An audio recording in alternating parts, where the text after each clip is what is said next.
মাত্র ৬ মাস আগে জীবনের নতুন অধ্যায় শুরু করেছিলেন বাংলাদেশ বিমান বাহিনীর তরুণ পাইলট তৌকির ইসলাম সাগর।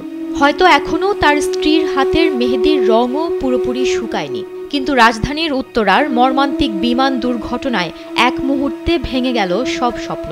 সোমবার দুপুরে বাংলাদেশ বিমান বাহিনীর একটি প্রশিক্ষণ বিমান বিধ্বস্ত হয়ে নিহত হন এই তরুণ পাইলট। সাগরের অকাল মৃত্যুতে রাজশাহীর উপশহরের ৩ নম্বর সেক্টরের নিজ বাসভবনে এখন চলছে শোকের মাতম। স্বজনদের আহাজারিতে ভারী হয়ে উঠেছে আকাশ। বিকেলে সাগরের বাবা তহরুল ইসলাম, মা সালেহা খাতুন এবং ছোট বোন বৃষ্টিকে বিমান বাহিনীর একটি হেলিকপ্টারে করে ঢাকায় নিয়ে যাওয়া হয়েছে। সাগরের মেঝো চাচা মতিউর রহমান গভীর শোকের সাথে জানান, বিকেল 4:30টার দিকে তারা সাগরের মৃত্যুর খবর পান। এরপর বিমান বাহিনীর পক্ষ থেকে তাদের জন্য একটি হেলিকপ্টার পাঠানো হয়। তিনি আরও নিশ্চিত করেন যে মাত্র ৬ মাস আগেই বিয়ে করেছিলেন সাগর। সম্প্রতি তিনি রাজশাহীতে এসেছিলেন। পরিবারের পক্ষ থেকে জানানো হয়েছে, সাগরের ছোট ভাই ঢাকায় গিয়ে মরদেহ নিয়ে আসার পর পারিবারিক সিদ্ধান্ত অনুযায়ী তার দাফন রাজশাহী অথবা সোনা মসজিদে সম্পন্ন হবে।